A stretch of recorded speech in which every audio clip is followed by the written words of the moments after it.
think you're missing talking about Nintendo games.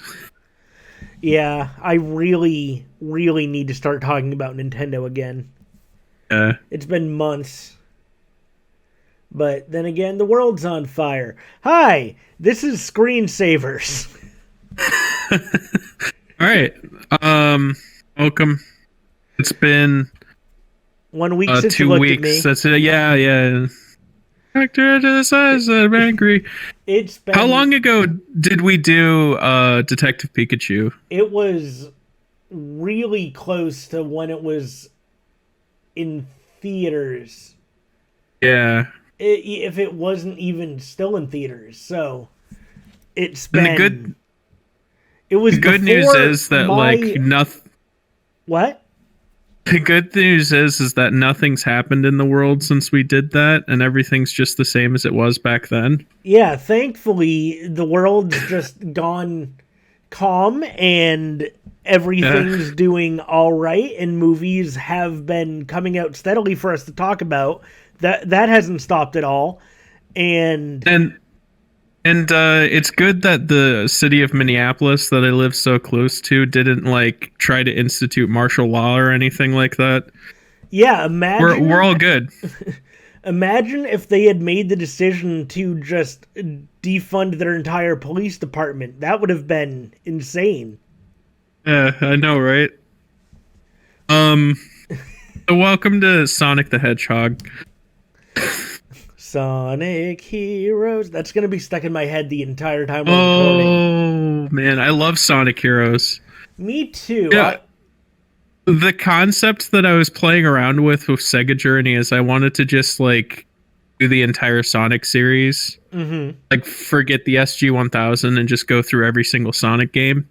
You should do it. See if that happens. Yeah, I should Yeah. do it. That'd be fun. I am well in the.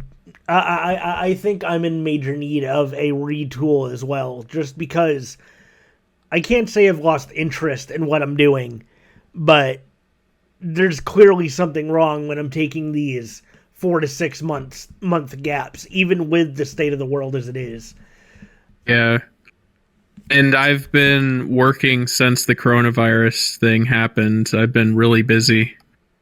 It's kind of a bad time to make videos. So I've just been making music because you don't have to like record or edit in any extensive sittings. You just kind of have to put some notes together in relative silence. So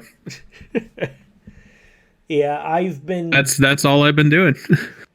I've been sitting here doing some writing that I don't know if people will ever see, and trying to force myself to make videos and realizing that I'm nowhere close to being in the mental state to do that. Because You know what'll help your mental state? I've what? got just the thing. Talking about Sonic the Hedgehog. Ooh, Sonic the Hedgehog. I saw that recently. Me too. Hey, cool. Let's talk about it. Oh, I have no idea where to begin. So basically Sonic is a space alien. Comes from a planet that's all just green runways. I couldn't tell if it was another planet or another dimension or it was. He's got an owl that is his like an adopted owl mother. that is completely unexplained and is on screen for maybe 5 minutes before she It's shot. dies? Is she killed by a mob of echidnas? Yeah, she's flying Sonic through the air, and a mob of angry echidnas shoot her out of the air with a bow and arrow. And Sonic has to run through a Doctor Strange portal, and he ends up on Earth, and then the rest of the movie is a road trip. I want to mention that the Doctor Strange portal is one of the rings that you collect in the Sonic games.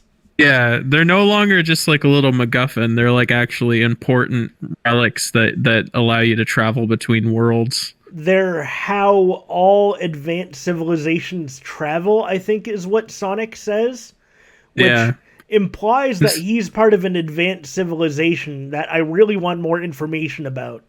Yeah, and so I would like to start by saying this entire opening scene that we're talking about, it baffles me because it feels like they're trying to establish some lore, but they touch on it really briefly and then they forget about it for the whole rest of the movie, The more or opening less. is totally unimportant to anything that's going on. Yeah, it's very unconnected too. Once it's over, and then the rest of the movie is Which is a it's just shame because that opening is the kind of Sonic movie that I would have wanted. I would have yeah, loved. I it's would more have. interesting. Yeah, I would have loved a movie of him just having to world hop and Yeah, totally. escape whatever these echidnas are. The movie as it is, at least in my opinion, as somebody who did not grow up loving Sonic and has never like been super into Sonic lore, the movie as it is didn't feel very Sonic-y. I absolutely agree, and I say that as somebody who did grow up loving Sonic and getting into. I used to read the Sonic comic books when I was a kid, and this movie is not distinctly Sonic themed. It's what it is it's a lot of cliches kind of thrown together. Like there's a road trip plot, and there's like a mismatched buddy cop dynamic kind of.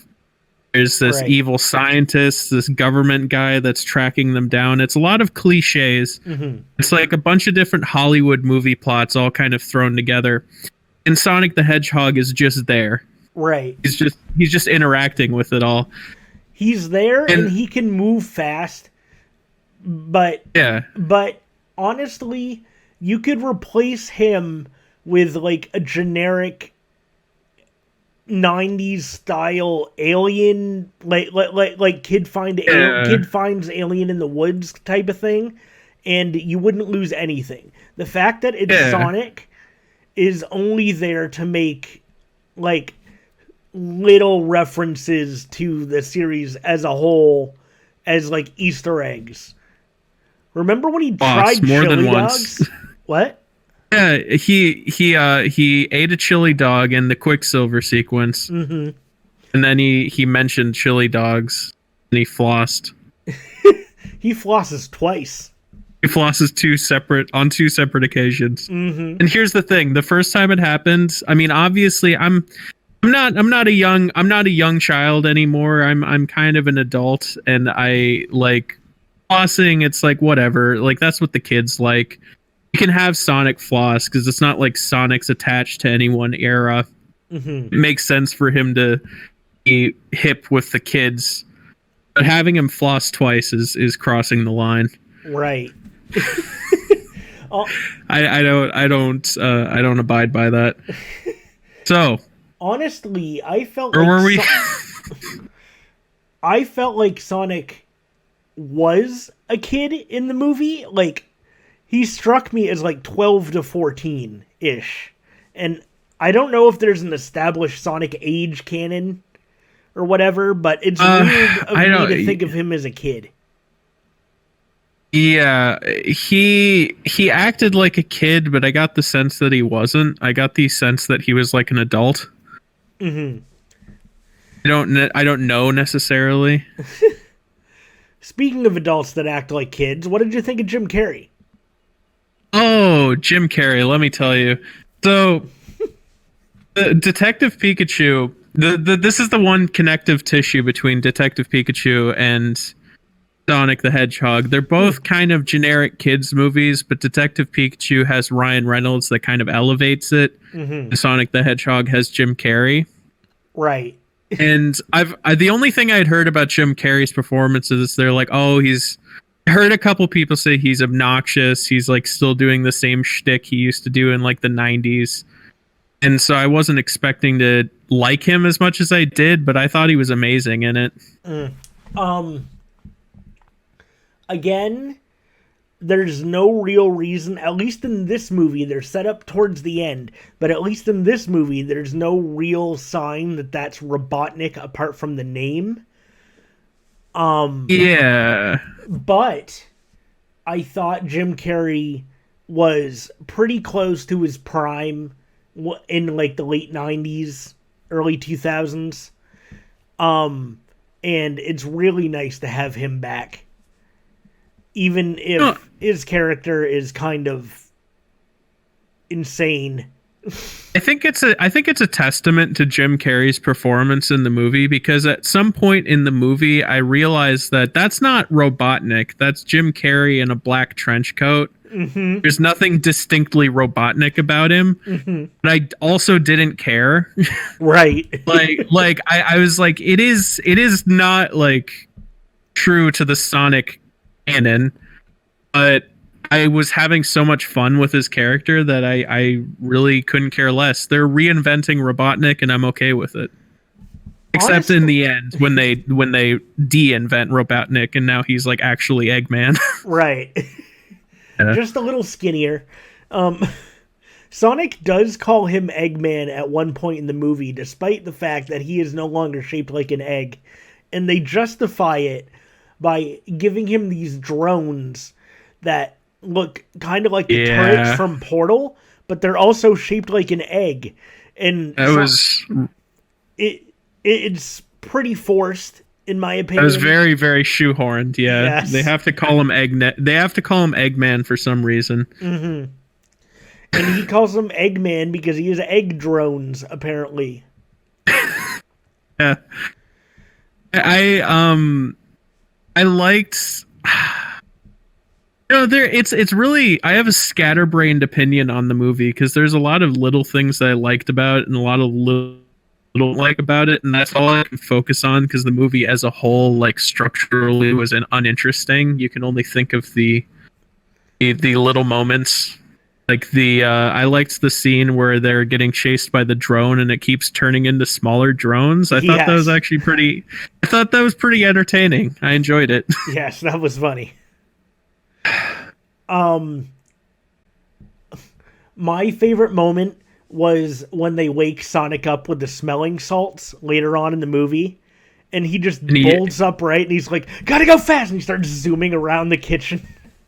That was nice. Yeah. There's lots of little moments of fan service, but as a whole, the movie didn't feel very, very fan servicey because, like, again, it's not really a Sonic movie. It's just Sonic's inserted into a different movie. It almost feels like they wrote the script and then decided to make it a Sonic movie after the fact. That is exactly what it feels like. It's like the Bad Robot thing. Mm-hmm. They're like, we've got this movie about somebody in a bunker. We can turn this into a Cloverfield movie. Right. Absolutely. That's totally what it was. I'm sure of it.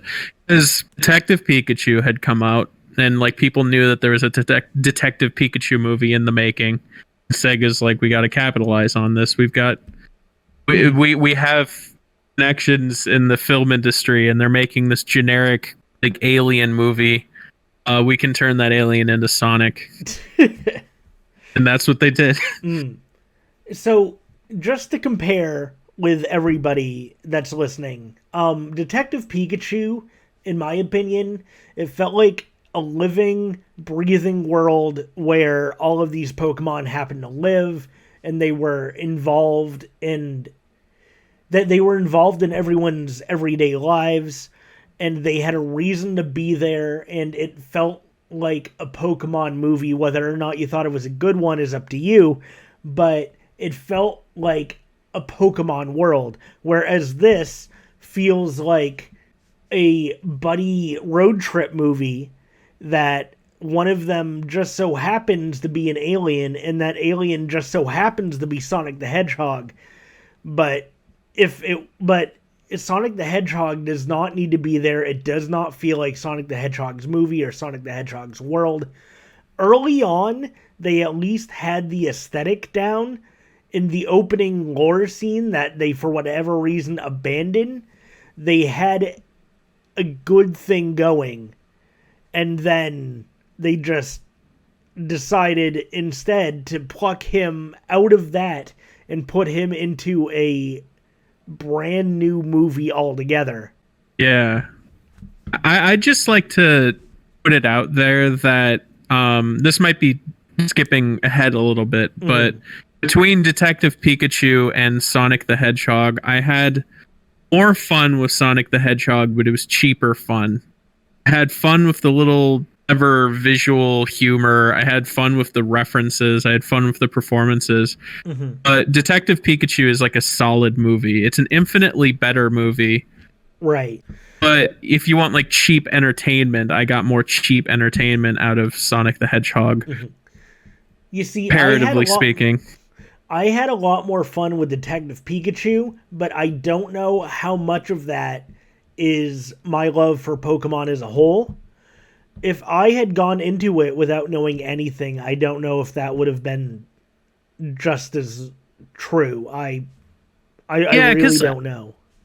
I think that's kind of part of it. You know, I don't know a lot of stuff about the Pokemon world, Mm-hmm. and I did go into Detective Pikachu knowing almost nothing. You know, there Yeah. are Pokemon in that movie that I don't really recognize, and I'm not familiar with the Pokemon lore.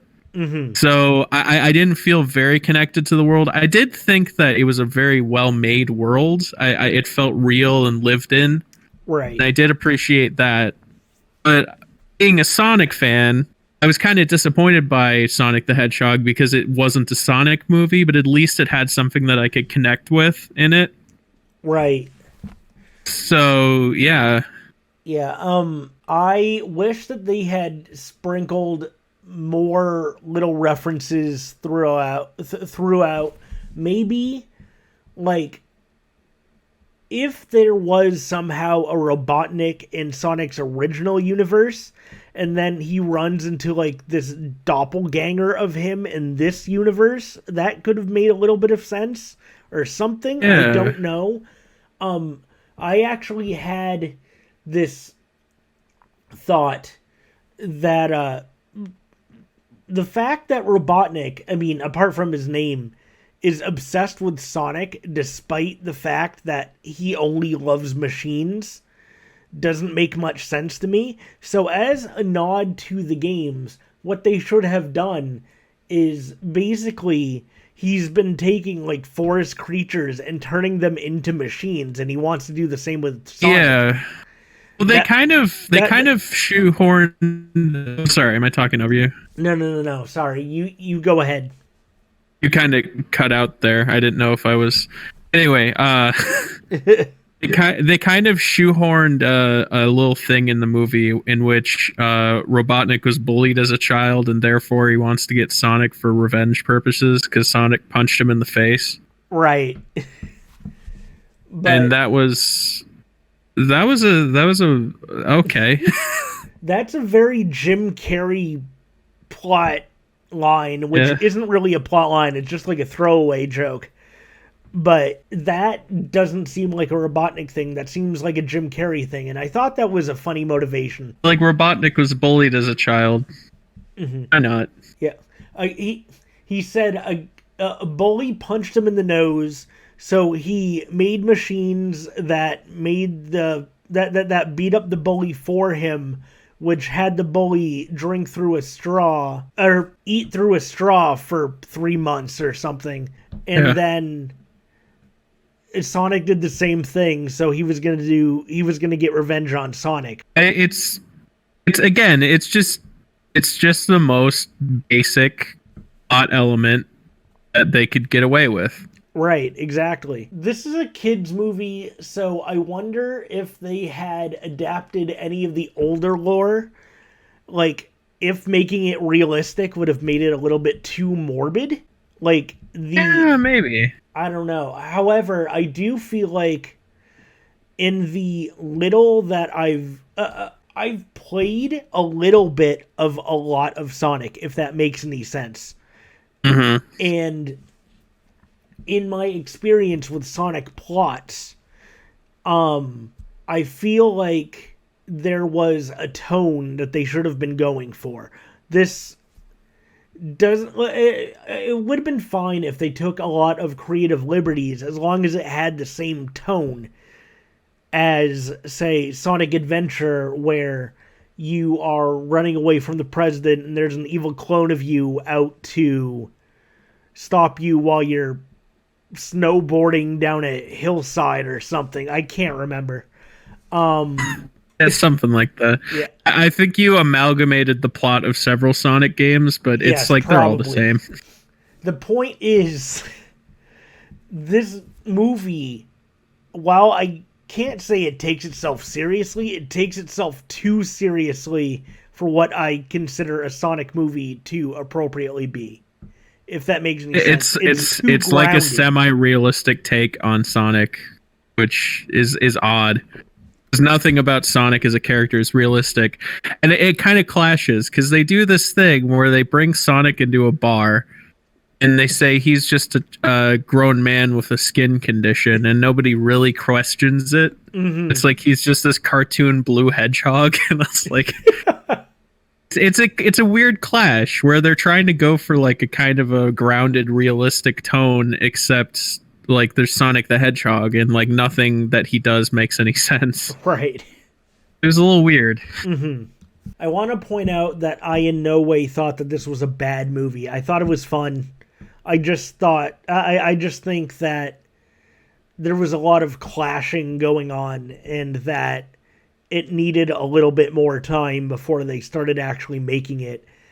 And speaking of time, back to when they had to redesign Sonic because people were complaining about it, I didn't really notice, except for a couple of times, that Sonic had to be redesigned at all. Like there were a couple of times where I felt like the CGI didn't quite gel, but that could have always been the case even with the original design. If they had put the original design of that scene in the first place, I have no idea how much they did.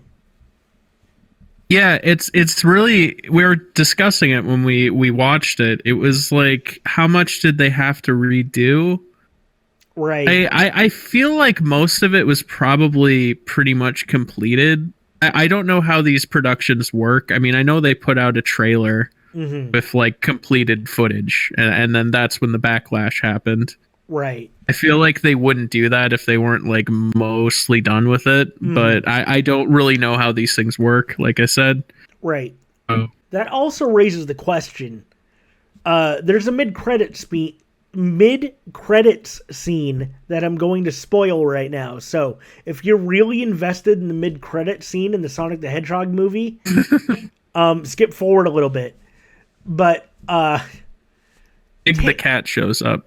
Yes, Big the cat shows up. He looks and sounds and flies like Tails, but it's Big the cat. It's Big the cat. What would you do if Tails showed up and he spoke with Big the cat's voice? It'd be the most confusing thing. Yeah. I gotta find Sonic and Froggy. Yeah. Gotta find Sonic before it's too late. Too late for what? I'm curious. But anyway, Tails shows up. And so that begs the question, was there an original design for Tails? And if so, how many teeth did Tails have? Oh, that's a toughie. Mm-hmm. I bet he had like realistic fox teeth. like little fangs. He's just got like this like shifty look on his face the entire time because he's a fox. Yeah. I bet he had like a fox face, like a protruding nose. He probably looked horrible. I really hope that design surfaces someday. Yeah. I know that there is early render images of what Baby Sonic looked like in the original design. I haven't actually seen it, but I know it exists. So hopefully that means the same is out there for Tails. Hopefully. We'll see. And I also want to know if they were using like stylized designs for everything, why his owl mother just looks like an owl. Yeah, that was very weird to me, because I mean the echidnas that show up, they're like Sonic echidnas, but then the owl is just an owl. Like, literally, it's just a giant barn owl with, like, a necklace on. I don't know. Although I would like to touch on the whole Tails thing, because that would imply that they're leaving it open for a sequel. Mm-hmm. And I'd be interested to see if a sequel happens, because if they bring Tails in, they're probably going to have to bring Knuckles in. Right. And then they're going to have to explain themselves with the Echidna thing from the first movie, because I still don't. I don't get it. I don't get what they were going for. Like, I know a little bit of Sonic lore. I'm not an expert, but to my knowledge, I haven't ever known echidnas to be evil ninjas. Maybe they have been in some comic, but like, to my knowledge, I've never seen it. Is Knuckles the only one that guards the Master Emerald, or is that echidnas in general? I think it's just Knuckles. His duty is to guard the Chaos Emeralds. Okay, then that throws that theory out the window. I think. I'm no Sonic expert. I just know a thing or two. Mm-hmm. It's really my only guess. Like Owl Mother took the Master Emerald, and that's how she made the rings, and they're just trying to get them back. But are the rings made from Chaos Emeralds? Did they say that? What? Are the rings made from Chaos Emeralds? Oh, no, they didn't say that. It's just a theory. A game theory. I'm just trying to figure out why they were randomly ambushed by evil echidnas. Evil ninja echidnas. I mean, it could have something. They could... I think they left it like vague enough that they can kind of spin it any way they want. Right. I just wish that if they were going to keep that scene in there, they would have at least given a little bit more explanation. Like, maybe, like, even just 2 minutes more. Just give some backstory of... I don't think they thought about it that much. No, they definitely did not. I think it was just sort of, Sonic needs a mother figure. How about a big owl? Mm-hmm. There needs to be threat. Like, I mean, it's in a jungle. Let's get the echidnas going. Right. Whatever. This is only just a tacked on thing that we're going to throw in to make it seem like we didn't just like rip Sonic into another movie entirely. Who cares? This movie's not making enough to get a sequel. Who cares? Does Robotnik still have the quill? I don't remember what happened to the quill. I assume he does. Okay, so Sonic loses a quill at some point in the movie, and Robotnik gets a hold of it. I want Shadow to be in the sequel. That feels like a natural progression. I want Shadow in the Sonic sequel. Mm-hmm. Oh, I would only accept Shadow in the Sonic sequel if it's like Shadow from the Shadow the Hedgehog lore, like he's got a gun. He's a close friend of the president's. He protects the nation. Every sentence has the word "damn" in it. Damn, not here. Shadow the Hedgehog's my favorite Sonic game, but I would like to see a sequel just because I feel like a sequel would be made from the ground up and not ripped from another movie. Right. And I'm pretty sure a sequel's already been greenlit, which is kind of interesting and dangerous when a movie is greenlit too quickly.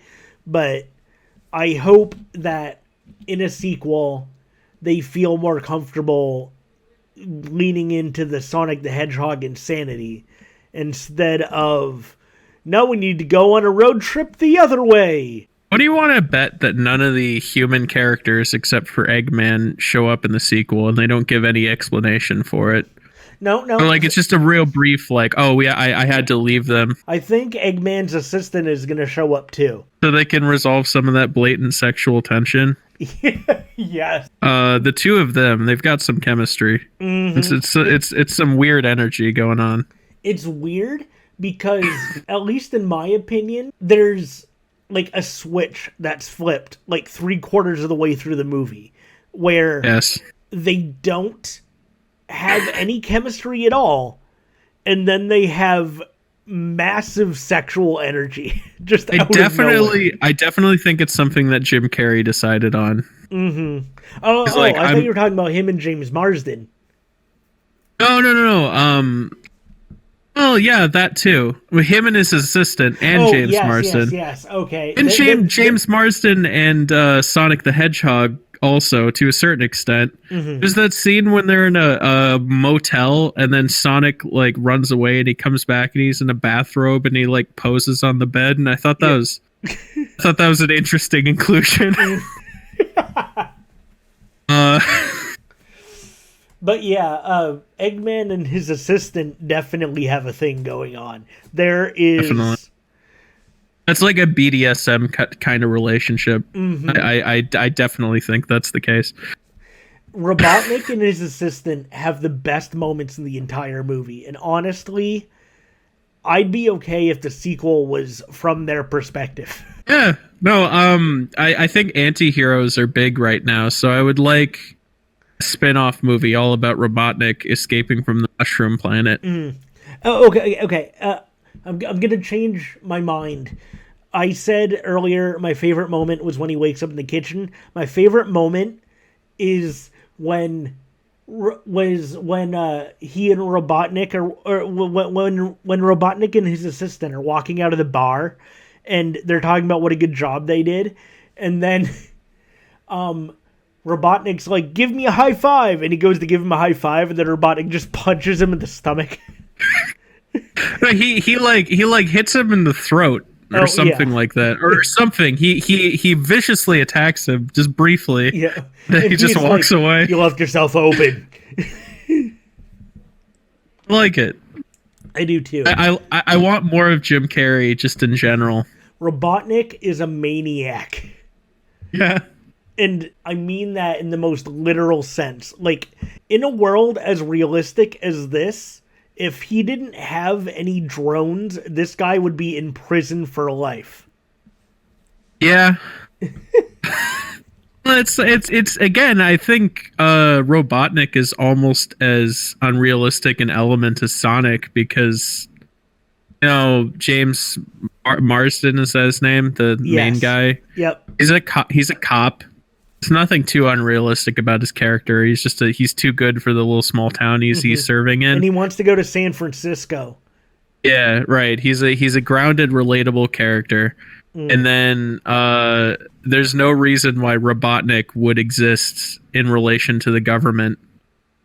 Right. And I think one of my favorite moments in how like legitimately pretty funny it was is there's this government roundtable discussion about whether or not they should send Robotnik in.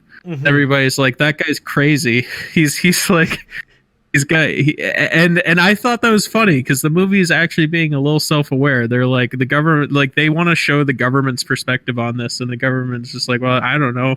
Right. He's crazy, but like we have no other choice. At least they go to explain why Robotnik's involved in this situation. Yeah. Now, I don't mean to get too real for the situation, but there was a moment in the movie where James Marsden, who, as we established, is a police officer, is trying to get into a building to help Sonic get his lost rings, which he needs to transport to a planet of mushrooms for safety.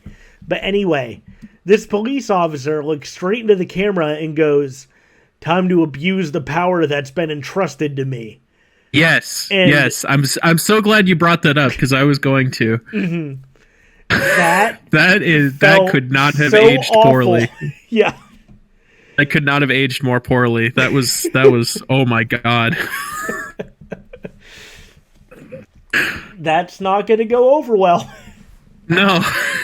I mean, thank God the movie came out before this whole thing started. Exactly. If it had come out after, that would have been some backlash. Oh man. It's thankfully the only problematic part of the movie, unless, something else comes to light later on that like donuts cause cancer or whatever. But oh gosh. But thankfully it doesn't do a lot of glorifying the police in today's climate. Yeah. Anyway, realness over. Yeah. I don't know what else there is. Well, my only other real question is Sonic is trying to get to a planet that's literally nothing but mushroom. He says it's stinky and it's awful and it's boring. And I wonder if they thought about his connection to Mario when they made the decision to make it a planet of mushrooms. I've been really mulling this over, and I'm going to say it's a coincidence. Mm-hmm. I think it's a coincidence, but because, and here's my reasoning, it's not obvious enough. Like, I hadn't even considered the Mario connection when you mentioned the mushroom thing, when I was like, oh yeah, I hadn't even thought of that. But if it's too subtle for me to pick up on it, right, it's too subtle for most people. Yeah, fair enough. I honestly didn't even consider it my first watch through. It was only when I was rewatching the latter half of it with you that it could have been a real subtle thing. It could have been like an in joke that are like, oh, mushrooms. But I feel like they would have capitalized on it more. Right. Oh, we didn't talk about Olive Garden or Zillow. Oh yeah. Okay, so there's a Zillow ad in this film, and it is the funniest. So the Olive Garden thing. Okay, they talk about Olive Garden twice. One of which is when they say Olive Garden's slogan, but they play it off as a joke, and then the next time Olive Garden comes off, they also play it up as a joke. And then there's this scene of mundane dialogue in which they're talking about like moving to San Francisco, and then his girlfriend or his wife is like, oh, and I've been checking out apartments on Zillow, and the camera cuts to an open laptop with Zillow's homepage, and it holds displayed for like a good 5 seconds. Yeah, and it's not a joke; it's just part of the scene, and it's hilarious. It could not be a more blatant Zillow product placement, because it's like, who says that? Who says I've been looking on Zillow? I've got Zillow open on my laptop here in case you want to check it out. Also, I don't know if this was product placement, but in the last, well, not the last scene, but in the chase scene with Robotnik when they're running around San Francisco, I noticed that he ran by what I assume are 3 separate CVS's. It would make sense. There's some weird product placement going on in this movie. What if CVS sponsored it? CVS, Zillow, and Olive Garden, a match made in heaven. Yeah. This movie's for children. What child is gonna see like Zillow and be like, "Oh, I can use Zillow." I know you wanted to move into a better social structure, so why not check out this website I found called Zillow? Yeah, Sonic, I guess it's for the adults in the audience. Yeah. I feel like the more I talk about this movie, the more it's fading from my memory. Like I'm just sort of losing bits and pieces of it. Yeah, that's the biggest issue in my mind. This movie is okay, but it's just okay. And I think it's more forgettable than Detective Pikachu is. I'll say that. I think it was more fun in the moment, but I remember very little about it. Whereas Detective Pikachu, I remember most of it. It's memorable. The only video game movie that I've seen that I'd say is more forgettable than this was the recent Tomb Raider movie. Oh, I totally forgot that existed. Yeah, exactly. See? It had Alicia Vikander in it. Who admittedly does a good job and looks the part, but the movie isn't anything special, really. It's there. It does a good job with the plot of Tomb Raider without the fun gameplay elements of Tomb Raider. So therefore, it's just okay. Yeah, I mean, there are just some video game movies that come out, and like I forgot that there was a Prince of Persia movie. I was watching the one with Jake Gyllenhaal. I have not seen that. I was just watching a documentary on Prince of Persia on YouTube, and they just mentioned the movie, and it had completely left my memory, the fact that there's a Prince of Persia movie. Right. So the question, now that we're talking about it, I want to ask, should we use screensavers to talk about video game media that aren't specifically related to Sega or Nintendo? Or do we... I think that's a good idea. Okay, cool. Personally, because I feel like Screensavers is kind of a separate entity in that, like, you know, you and I were really into video games, but first and foremost, we're really into movies. Right. Like that's how the two of us met, was via Reddit Movie Club. And I think video game movies are like a special kind of terrible most times. Right. Therefore, I would like to keep tabs on them. But then again, you know, I've already branched out with Sega Journey in that I've done episodes on Sonic Underground, but I think Sonic Underground's a special case. Speaking of Sonic Underground, do you mind if I join you on one of those someday? I think it sounds like fun. I think it would be fun. I've only done 2 episodes of it, and I could not do the second one solo, so I had to bring other people on. So I think it's a good idea. All right. Sounds cool. And we can also do like the Super Mario Super Show, and yeah, totally. There's that Saturday morning Supercade that I tried to make a video on once upon a time. Sonic X. Talk about Sonic X. Kirby Right Back at You. Yes. Kirby Right Back at You was actually a lot of fun, even though I only saw like a couple of episodes of it. Oh, I used to watch it. So I was the right age for Sonic X and Kirby Right Back at You, because I was a kid when they were like on TV a lot. Yeah. So I watched both of them every week, so I've seen quite a bit of them. I always preferred Sonic X, but Kirby Right Back at You was also very good. Right. Yeah. There's that Sonic... There's both the Sonic and Mario OVA, I think. Couple of anime movies. Really? Yeah. Oh, I was not familiar with that. Well, the idea I had for Nintendo Journey is that we would do an episode Mario and Sonic at the Olympics, where you and I like play against each other. That sounds like a blast. We got to figure out how to arrange that. Yeah. Yeah. Otherwise, you know. Yeah. Yeah. Random question that I'm going to throw out there for anybody that's listening that still really watches me after my 5-month gap. Would you care if I started jumping around in Nintendo history and just played games that are appropriate to what I'm feeling at the time? Or do you want me to keep doing this in chronological order? Just curious, because it's a decent question.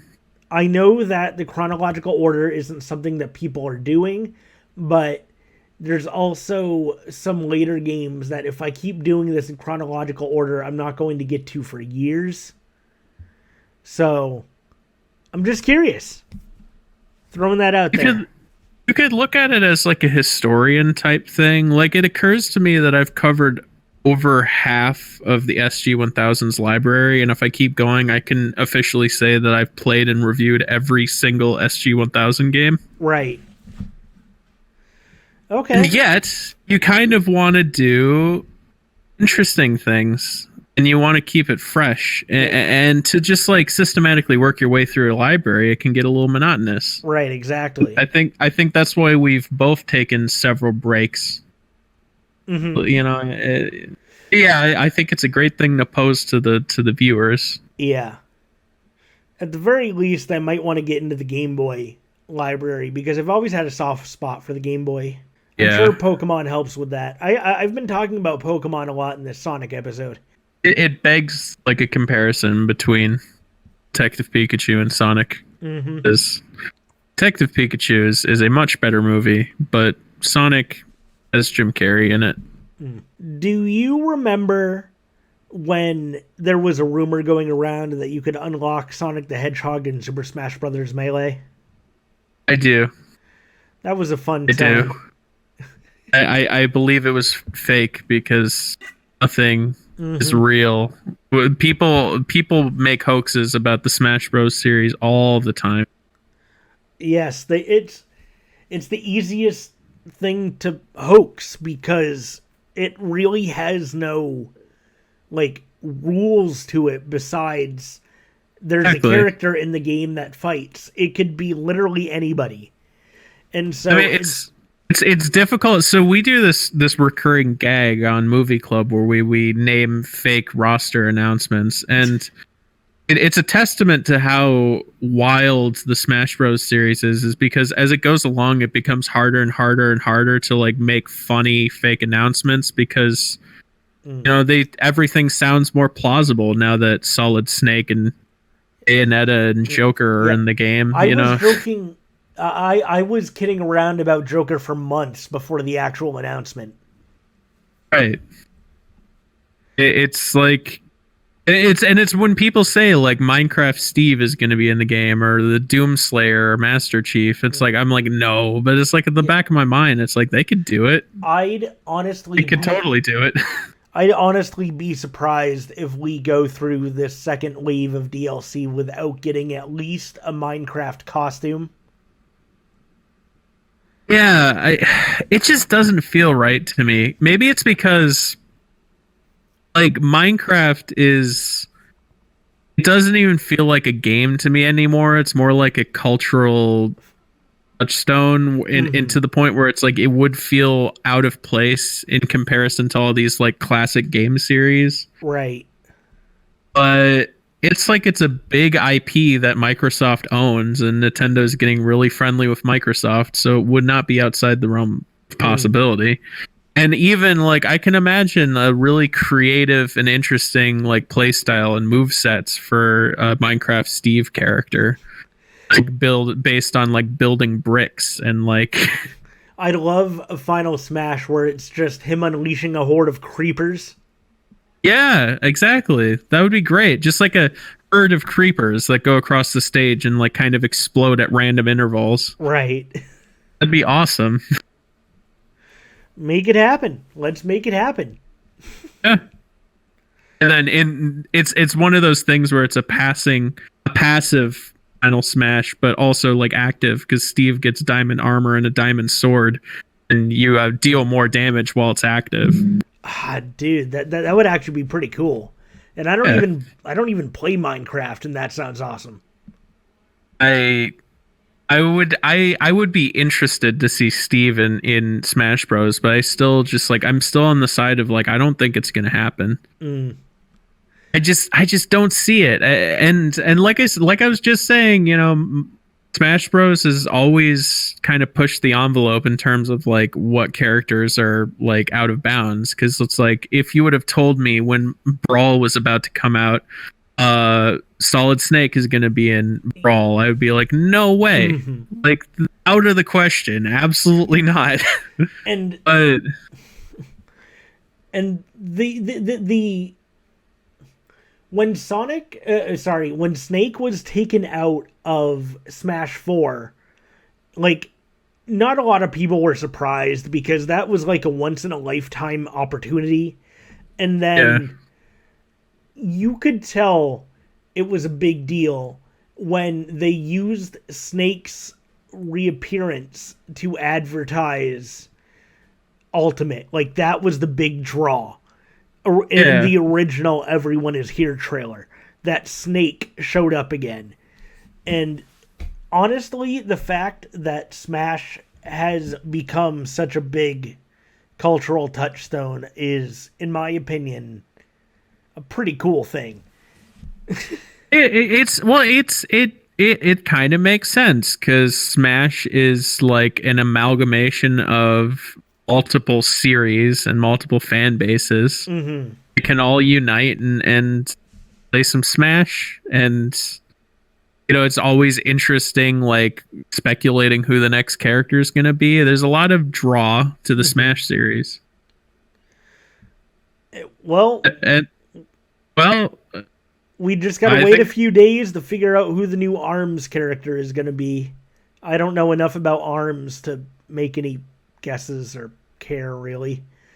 Well, who are the characters that already have spirits? It's like Twintel and Twintel, Springman, Ribbon Girl, Min. Yeah, Min. So somebody who's not those, probably. I know that there's a character named Helix who's like just made out of goop, and he fights with his entire body, and I'd love him. Be? And also, just still Voldo, very please. sad. Voldo from Soul Calibur, please. I'm very like I cannot believe that. I know Shantae isn't happening, but it's like every time I think about it, I have a little bit of hope.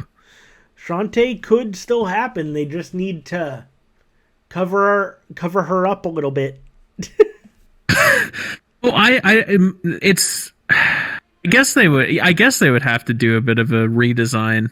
Mm-hmm.